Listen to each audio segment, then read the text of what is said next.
എല്ലാവർക്കും നമസ്കാരം. പ്രസാദ് ശർമ്മ, കരിന്തറ മാന്ത്രിക വൈദ്യമഠം. ഇന്ന് പറയുന്നത് കൗളാചാരം എന്നുള്ളതും ശാക്തേയം എന്നുള്ളതും താന്ത്രികം എന്നുള്ളതും തമ്മിലുള്ള വ്യത്യാസങ്ങളാണ്. എന്താണ് കൗളാചാരം എന്നാണ്, എന്താണ് ശാക്തേയം എന്നുള്ളതാണ്, എന്താണ് താന്ത്രികം. ഇനി കൗളാചാരം എന്ന് പറഞ്ഞാൽ നമ്മളിത് പൂജകളൊക്കെ ചെയ്യുന്ന സമയത്ത് അല്ലെങ്കിൽ നിവേദ്യ സാധനങ്ങൾ കോഴിയൊക്കെ അറുത്തിട്ട് നിവേദിച്ച് ചോര നേരിട്ടിട്ട് പച്ചയ്ക്ക് നിവേദിക്കുന്നതിന് പറയുന്നതാണ് കൗളം എന്നുള്ളത്. ഈ കൗള ക്രിയ എന്ന് പറഞ്ഞാൽ അല്ലാതെ പൂജയിൽ തോന്നിയത് ചെയ്യുന്നതിന് പറയുന്ന പേരല്ല. പിന്നെ ശാക്തേയം എന്ന് പറഞ്ഞാൽ ഇതാണ് സംഭവം. കോഴിയെ ഒക്കെ വെച്ച് നിവേദിക്കുക, ചില മത്സ്യമാംസങ്ങളൊക്കെ കറി വെച്ചിട്ടോ ചുട്ട് വെച്ചിട്ട് നിവേദിക്കുന്നതിന് പറയുന്നതാണ് ശാക്തേയ കർമ്മം എന്നുള്ളത്. മദ്യമാംസം തന്നെയാണ്, പക്ഷെ അത് കറി വെച്ചിട്ടാണെന്ന് മാത്രം. മനുഷ്യൻ കഴിക്കുന്ന പാകത്തിലേക്ക് ആയിട്ടുള്ള നിവേദ്യങ്ങൾ കൊടുക്കുന്നതിന്. ഇപ്പോൾ മനുഷ്യൻ കഴിക്കില്ലല്ലോ, ചോരയൊന്നും മനുഷ്യൻ കുടിക്കുന്നതല്ലല്ലോ. പക്ഷെ സാധാരണ അതിനാണ് കൗളം എന്ന് പറയുന്നത്. പക്ഷെ മറ്റത് ശാക്തേയം. ഇതല്ലാതെ താന്ത്രികം എന്ന് പറഞ്ഞാൽ നമ്മൾ ഏത് ദേവനെ പൂജിക്കുന്നത് എന്നുണ്ടെങ്കിൽ പായസം നിവേദ്യ ശുദ്ധ നിവേദ്യങ്ങൾ വെച്ച് പൂജിക്കുന്ന ക്രിയ പറയുന്നതിനാണ് താന്ത്രിക പൂജ. ഈ താന്ത്രികം കൗളം തമ്മിലുള്ള പൂജാവിധാനത്തിൽ തന്നെ വ്യത്യാസമുണ്ട്, അതിന്റെ മന്ത്രങ്ങൾക്കും വ്യത്യാസമുണ്ട്. ഈ പൂജ എന്ന് പറയുന്നത് മലവാര വിധി പ്രകാരമുള്ള പൂജകളാണ് പഴയ ആളുകളൊക്കെ താന്ത്രികത്തിനും അതുപോലെ തന്നെ കൗളത്തിനും ചെയ്തിരുന്നത്. കാരണം എന്തെന്ന് വെച്ചാൽ അനുഷ്ഠിച്ചിരുന്നത് ബ്രാഹ്മിൺസിന് താഴേക്കിടയിലുള്ള ആളുകളായിരുന്നു. അവർക്ക് ഈ പൂജയും കാര്യങ്ങളൊന്നും അറിയാത്തത് കൊണ്ട് അവരന്നത്തെ ഗുരുപരമ്പരകളായിട്ട് ചെയ്തു വന്നിരുന്ന രീതിയിലുള്ള ചിട്ടവട്ടതും അറിവും വെച്ചിട്ട് ജലം തെളിക്കും, ഗന്ധം തെളിക്കും, അങ്ങനെയൊക്കെയുള്ള ഒരു പൂജകളാണ്. അതിന് പീഠപൂജ എന്ന സങ്കല്പത്തിലോ മൂർത്തി പൂജ എന്നുള്ള സങ്കല്പത്തിലോ പ്രസന്ന പൂജ എന്നുള്ള സങ്കല്പത്തിലോ ഒന്നുമില്ല. അതിനെ നമ്മൾ ഒരു ദേവനെ ആ മന്ത്രം കൊണ്ട് അർച്ചന നടത്തി അതിനെ നിവേദിക്കുക എന്നുള്ള മാത്രമേ ഉള്ളൂ. പക്ഷേ ഈ താന്ത്രികപരമായിട്ടുള്ള ഇതേ പൂജ തന്നെ നമുക്ക് താന്ത്രികപരമായിട്ടുള്ള രീതിയിൽ പൂജിക്കാൻ പറ്റും. അത് അതിന്റെ ചിട്ടവട്ടങ്ങളും അതിന്റെ പൂജാ വിധാനങ്ങളൊക്കെ നമ്മൾ പഠിച്ച് ചെയ്യേണ്ടതായിട്ട് വരും. ഈ പഠിച്ച് ചെയ്യുമ്പോൾ മാത്രമാണ് നമുക്ക് ഈ നല്ല രീതിയിലുള്ള അനുഗ്രഹം ഉണ്ടാവുള്ളൂ. ഈ മലവാര വിധി പ്രകാരമുള്ള പൂജകൾ ചെയ്യുന്ന സമയത്ത് അതിൽ കുറെ അശുദ്ധികളും കാര്യങ്ങളും നമ്മൾ ചെയ്യുന്നുണ്ട്. ഈ ദേഹത്ത് മാന്തലും അതുപോലെ തന്നെ തലമാന്തുക ഇതൊക്കെ ചെയ്തുകൊണ്ടിരിക്കുമ്പോഴാകും. പിന്നെ അതുപോലെ തന്നെ ഞാനൊരു സ്ഥലത്ത് ഇതുപോലെ പൂജ ചെയ്യുന്നത് കണ്ടു നിൽക്കുമ്പോൾ അത് അവർ കവറിന് നിവേദ്യത്തിന്റെ അവിലിന്റെ കവറ് പൊട്ടിച്ചിട്ടൊക്കെയാണ് അവില് ചിരിഞ്ഞിരുന്നത്. എന്താണെന്നറിയോ, അതുപോലെ ഈ ദേവന് നിവേദിക്കാൻ വേണ്ടി ഇടുന്നത് പോലും തുപ്പലം എച്ചിലുമായിട്ടുള്ള സാധനമാണ് നിവേദിക്കുന്നത് എന്നുള്ളതാണ്. അപ്പോ അവർ എന്തെങ്കിലും കത്തി കിട്ടിയില്ലെങ്കിൽ അവരത് കടിച്ചു വലിച്ച് പൊട്ടിച്ചിട്ടാണ് ഈ ദേവന് മലര് ചെരിഞ്ഞത്. അത് കണ്ടോട് കൂടിയിട്ട് തന്നെ നമ്മൾ അട്ടപ്പളകി. അതുകൊണ്ടാണ് ഈ വീഡിയോ തന്നെ ചെയ്യാൻ കാരണം ഈ ശുദ്ധിയില്ലായ്മ ആണ് നമ്മൾ ഈ മലവാര വിധി പ്രകാരത്തില് ഈ പൂജ ചെയ്തതിന്റെ പരിപൂർണമായിട്ടുള്ള അനുഗ്രഹം കിട്ടാത്തത്. കാരണം ശുദ്ധി വൃത്തിയില്ല. കാരണം അതുപോലെ തന്നെയാണ് ഈ ഭക്തി കൊണ്ട് ഇതൊക്കെ ചെയ്യണമുണ്ട്. ഈ ഒരു കാര്യങ്ങള് ഒരു ചിട്ടയാക്കി മാറ്റി നല്ല രീതിയിലേക്ക് ആക്കി കഴിഞ്ഞാൽ എല്ലാ തരത്തിലും നമുക്ക് അനുഗ്രഹം മാത്രമേ ഉണ്ടാവുള്ളൂ. അതാണ് ഈ കൗളാചാരത്തിലെ ഈ പൂജ മലബാര വിധി പ്രകാരമുള്ള പൂജാ സമ്പ്രദായങ്ങൾ പഠിക്കുന്നവർക്ക് ഉള്ള പിഴവുകൾ അതാണ്. അവർ നല്ല രീതിയിലൊക്കെ പൂജയും ഭക്തിയും കാര്യങ്ങളൊക്കെ ഉണ്ട്. പലർക്കും ഫലം പറയും, പ്രതിവിധികളൊക്കെ ചെയ്യുന്നതാണ്. പക്ഷെ അതിനൊക്കെ ഗുണങ്ങളും ഉണ്ട്. പക്ഷെ ചെയ്യുന്ന വ്യക്തി എന്നും നരകത്തിലായിരിക്കും. അവരെ കുടുംബത്തിനും ഐശ്വര്യം ഉണ്ടാവില്ല, അഭിവൃദ്ധി ഉണ്ടാവില്ല. അതൊക്കെ ഭയങ്കര പേരും ഭയങ്കര ആനത്തല മാന്ത്രികൻ എന്നൊക്കെ പേരുണ്ടാവും. പക്ഷേ കുടുംബം എന്നും നശിച്ചുകൊണ്ടിരിക്കും. ഈ നശിപ്പിൽ നിന്നും മാറണം എന്നുണ്ടെങ്കിൽ ഈ പൂജയിലെ ശുദ്ധിയും അശുദ്ധികളൊക്കെ മാറ്റി നല്ല രീതിയിലുള്ള പൂജാ വിധാനം പഠിച്ചെങ്കിൽ മാത്രമാണ്. ഈ സമ്പ്രദായം നിങ്ങൾ ഏറ്റവും നല്ല രീതിയിൽ പഠിച്ച് ചെയ്യാൻ നിങ്ങൾക്ക് പൂജാ പഠന ക്ലാസ് തന്നെ നമ്മൾ തുടങ്ങിയിട്ടുണ്ട്.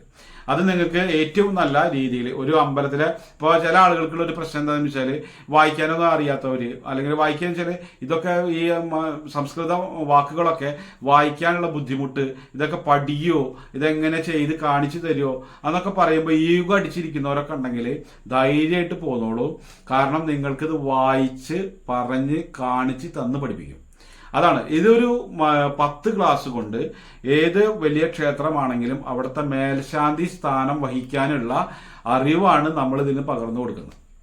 അതാണ് ഇതിന്റെ ഏറ്റവും വലിയ പ്രത്യേകത. എന്താ കാരണം എന്ന് വെച്ചാൽ ഒരു 2 കൊല്ലം 3 കൊല്ലം പിന്നാലെ നടന്നിട്ട് ഒരു പൂജയില്ല, ഗണപതി ഹോമം പോലെ ഒന്നുമില്ലാണ്ട് കുറെ കുറിയും മാലയും മാത്രം ഇട്ട് നടക്കാണ്ട് കുറച്ച് സമയം കൊണ്ട്, കാരണം ഈ 10 ക്ലാസിന്റെ ഉള്ളിൽ ഒതുക്കാൻ കാരണം തന്നെ അത് എല്ലാവർക്കും ബാധ്യതയും ഗൃഹസ്ഥാശ്രമം വഹിക്കുന്നവരും ഒക്കെ ആയിരിക്കും. പിന്നെ ഇതിന് വേണ്ടിയിട്ട് ഏതെങ്കിലും ക്ഷേത്രത്തിൽ കുറെ കാലം ചെന്ന് നിന്ന് പിന്നാലെ നടന്ന് പഠിച്ചെടുക്കാനുള്ള സാമ്പത്തികപരമായിട്ട് നമ്മുടെ ജീവിത സാഹചര്യങ്ങളും അതിന് അനുകൂലമായിരിക്കില്ല.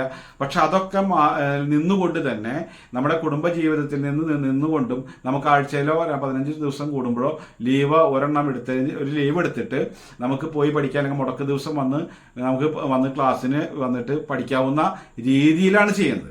അല്ലാതെ ഇന്ന ദിവസം ഇട ദിവസം അല്ല, ഞായറാഴ്ച ദിവസം ഒഴിവിച്ച് അന്ന് വരാം. അപ്പോൾ ക്ലാസ് എടുക്കുന്ന ഗുരുനാഥനെ നിങ്ങൾ വിളിച്ചിട്ട് നിങ്ങൾ വരിക, ഇന്ന ദിവസം ഉണ്ടെങ്കിൽ അന്നത്തെ ദിവസം പോയി കഴിഞ്ഞാൽ അദ്ദേഹം അത് പറഞ്ഞുതരും. അപ്പോൾ രാവിലെ 10 മണിക്കും വൈകുന്നേരം 4 മണിക്കും ഉള്ളിലുള്ള സമയത്തിൻ്റെ ഉള്ളിൽ നിങ്ങളിത് ചെന്ന് കഴിഞ്ഞാൽ നിങ്ങൾക്ക് നല്ല വെടുപ്പായിട്ട് പഠിക്കാനുള്ള സാഹചര്യമുണ്ട്. അങ്ങനെയാണ് നമ്മളിവിടെ ചെയ്തിട്ടുള്ളത്. ഇദ്ദേഹം എന്ന് പറയുന്ന ബ്രാഹ്മിൺസ് എന്ന് പറയുന്ന കൈയടക്കി വെച്ചിരുന്ന ഈ പൂജാ സമ്പ്രദായത്തെ സാധാരണക്കാരിലേക്ക് പകർന്നു തന്ന അഴകത്ത് ശാസ്ത്രൻ ശർമ്മ എന്ന മഹത് വ്യക്തിയുടെ പ്രഥമ ശിഷ്യനായിട്ടുള്ള, കാരണം ആദ്യ കാലഘട്ടങ്ങളിലൊക്കെ പൂജ എന്ന് പറയുന്നതോ അല്ലെങ്കിൽ ശിവന്റെയോ വിഷ്ണുവിന്റെയോ ക്ഷേത്ര പരിസരത്തേക്ക് പോലും സാധാരണക്കാരായിട്ടുള്ള ആളുകൾക്ക് ആർക്കും പോകാൻ പറ്റാത്ത കാലത്ത് ശ്രീനാരായണ ഗുരുദേവന് ശേഷമാണ് ഇതൊക്കെ സാധിച്ചത്. അദ്ദേഹമാണ് സന്യാസിമുറ എന്നുള്ള പൂജ പഠിപ്പിക്കലും ക്ഷേത്രം പ്രതിഷ്ഠ നടത്തലും ഒക്കെ ചെയ്ത് പൂജകളൊക്കെ സാധാരണക്കാരിലേക്ക് പകർന്നു കൊടുത്ത്. ആ പൂജാ സമ്പ്രദായം എന്ന് പറയുന്നത് സന്യാസിമുറ പൂജ എന്നാണ് പറയുക. അത് മാറി താന്ത്രിക വിധിപ്രകാരമുള്ള പൂജ കയ്യിൽ ഉണ്ടായിരുന്നത് ബ്രാഹ്മിൺസിന്റെ കയ്യിലായിരുന്നു. ഈ ബ്രാഹ്മിൺസിന്റെ കയ്യിലുണ്ടായിരുന്ന പൂജാ സമ്പ്രദായം ഈ സാധാരണക്കാരിലേക്ക് പകർന്നു തന്നതാണ് അഴകത്ത് ശാസ്ത്രൻ ശർമ്മ എന്ന് പറഞ്ഞ ഈ മഹത്തായ ഈ വ്യക്തി ആണ് ഇതിനു വേണ്ടി പറഞ്ഞു തരാൻ തയ്യാറായപ്പോൾ ബ്രാഹ്മിൺസ് എന്ന സമുദായം തന്നെ ഇദ്ദേഹത്തെ ഈ പുണ്യജന്മത്തെ ഒറ്റപ്പെടുത്തലും സമുദായത്തിൽ നിന്ന് തന്നെ വേർതിരിച്ച് നിർത്തുകയും ചെയ്തിരുന്നു. അതിനൊക്കെ അതിജീവിച്ചുകൊണ്ട് അദ്ദേഹത്തിന്റെ അറിവ് സാധാരണക്കാരിലേക്ക് പകർന്നു കൊടുത്ത്, എന്താണ് മുണ്ടൻ മുതൽ നായാടി വരെ എന്നൊക്കെയാണ് അതിന് പറയുന്നത്, ഈഴവര് മുതൽ നായാടി വരെ എന്നുള്ള രീതിയിലേക്ക് അദ്ദേഹം എല്ലാവരിലേക്കും പൂജ പറഞ്ഞു കൊടുക്കലും ഏതൊരു ക്ഷേത്രത്തിന്റെ മേൽശാന്തിയായിട്ട് നിൽക്കാനുള്ള യോഗ്യത പൂജയും തന്ത്രങ്ങളും പറഞ്ഞു കൊടുത്ത് പഠിപ്പിച്ച് സാധാരണക്കാരിലേക്ക് എത്തിച്ചു തന്നതാണ് ഈ അഴകത്ത് ശാസ്ത്ര ശർമ്മ എന്ന് പറയുന്ന വ്യക്തി. അത് സംഭവിച്ചിട്ട് ആകെ 50 വർഷമായിട്ടുള്ളൂ.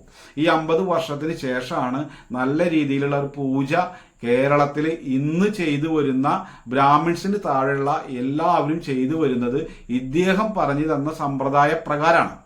ആ അദ്ദേഹത്തിന്റെ പ്രഥമ ശിഷ്യനായിട്ടുള്ള വ്യക്തിയാണ് ഈ ചാവക്കാട് മണത്തല അയിനിപ്പുള്ളി ക്ഷേത്രം വൈശാഖ് ശർമ്മ എന്ന് പറയുന്ന അയിനിപ്പുള്ളി ക്ഷേത്രത്തിൽ വെച്ചിട്ടാണ് നമ്മൾ ഈ പൂജാ പഠന ക്ലാസ് തന്നെ വെക്കുന്നത്.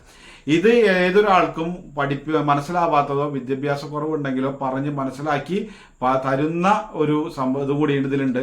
ആരും പേടിച്ചിരിക്കലോ ചമ്മലോ വർഷങ്ങളോ ആയിട്ടോ ഇരിക്കേണ്ട ഒരു കാര്യമില്ല. പ്രായമല്ല, പരിധിയില്ല, ഒന്നുമില്ല. വിശ്വാസവും ഭക്തിയായിട്ട് നല്ല രീതിയിൽ ദേവനെ പൂജിക്കണം എന്നുള്ള ആഗ്രഹമുള്ളവര്, കുടുംബക്ഷേത്രം നടത്തുന്നവര്, സ്വന്തമായിട്ട് ദേവനെ പൂജിക്കുന്നവര്, ഉപാസന ഉള്ളവര്, അതുപോലെ തന്നെ ക്ഷേത്രത്തിലെ ജോലി ഒരു ശാന്തിയായിട്ട് ജോലി നോക്കാൻ ആഗ്രഹമുള്ളവർക്കൊക്കെ വളരെ ഫലവത്തും അതുപോലെ തന്നെ നല്ല രീതിയിൽ ചെയ്യാനും പറ്റുന്ന ലളിതമായി പറഞ്ഞ് മനസ്സിലാക്കി തരുന്ന വിധാനത്തിലാണ് ഇത് ചിട്ടപ്പെടുത്തി വെച്ചിട്ടുള്ളത്. ചിട്ടപ്പെടുത്തിയെന്നതിന് പ്രത്യേകമായിട്ടൊരു ചിട്ടയല്ല, ഇത് പറഞ്ഞു തരുന്ന രീതിയിലാണ് ഇത് കോഴ്സ് എടുക്കുന്നത്. അപ്പോൾ ആർക്കെങ്കിലും ഇത് പഠിക്കാൻ താല്പര്യം ഉണ്ടെങ്കിൽ ഈ ഇദ്ദേഹത്തിന് ആണ് ഈ ഫോട്ടോ, ഇദ്ദേഹത്തിന്റെ നമ്പറും ഇതിൽ കൊടുക്കുന്നുണ്ട്. ഇത് ആളെ വിളിച്ച് നിങ്ങൾ സംസാരിച്ച് നിങ്ങൾ അവിടെ ചേർന്ന് കഴിഞ്ഞാൽ നിങ്ങൾക്ക് 10 ക്ലാസ് കൊണ്ട് തന്നെ ഇത്രയും വലിയൊരു പുണ്യജന്മമായി മാറാൻ തന്നെ നിങ്ങൾക്ക് കഴിയും. അപ്പോൾ ഓരോരുത്തരും പൂജിക്കുന്നതും ചെയ്യുന്നതും ഒക്കെ ശരി, കുറേയൊക്കെ നല്ലതും കുറേയൊക്കെ തെറ്റും കൂടി ചെയ്യുന്നത് കൊണ്ടാണ് ഈ അറിവില്ലാത്ത പൂജകളൊക്കെ നമ്മൾ ചെയ്തുകൊണ്ടിരിക്കുമ്പോഴാണ് അതായത് ശുദ്ധം ഈ അറിവില്ലാതെ നമ്മൾ സ്വന്തം വക പൂജകളൊക്കെ ചെയ്തുകൊണ്ടിരിക്കുമ്പോഴാണ് അതിൽ നല്ലതും വേണ്ടതും വേണ്ടാത്തതും കൂടി ചെയ്യുമ്പോഴും ശുദ്ധല്ലായ്മയും കൂടി ചെയ്യുമ്പോഴൊക്കെയാണ് നമുക്കെന്ത് ആർക്കും ഒന്നിനും അനുഗ്രഹമില്ലാതെ നാശം പതനം വന്നിരിക്കുന്നത്. ഈ പതനം എന്നതിൽ നിന്നും കരകയറി എല്ലാവർക്കും ഐശ്വര്യാഭിവൃദ്ധി ഉണ്ടാവാൻ വേണ്ടിയിട്ടുള്ള ഏറ്റവും നല്ല ഒരു സംഭവമാണ് ഈ ക്രിയാവിധാനം. ഏറ്റവും നല്ലതാ ഒരു കാര്യമാണ് ഈ പൂജാ പഠനം എന്നുള്ളത്. അതിന് ഇന്ന് ഏറ്റവും ആർക്കെങ്കിലും സൗകര്യങ്ങളോ സാഹചര്യങ്ങളോ സ്ഥലവും ഇല്ലാതെ അന്വേഷിച്ച് നടക്കുന്നവർക്കും കൂടി ആണ് ഈ വീഡിയോ ചെയ്യുന്നത്. ഈ ഇതിന് താല്പര്യമുള്ളവരുണ്ടെങ്കിൽ ക്ലാസ്സിന് ചേരുക. അപ്പോൾ എന്തെങ്കിലും സംശയങ്ങൾ ഉണ്ടെങ്കിൽ അതൊക്കെ നമ്പറിൽ വിളിച്ച് ചോദിച്ചിട്ട് നിങ്ങൾക്ക് അത് ചെയ്യാവുന്നതാണ്. അപ്പോൾ വൈദ്യം, ജ്യോതിഷം, മാന്ത്രികം എന്നുള്ള വീഡിയോകളാണ് നമ്മൾ അപ്ലോഡ് ചെയ്യാറ്. അപ്പോൾ സബ്സ്ക്രൈബ് ചെയ്യുകയാണെങ്കിൽ വിരൽ തുമ്പിലുണ്ടായിരിക്കും ഞാൻ.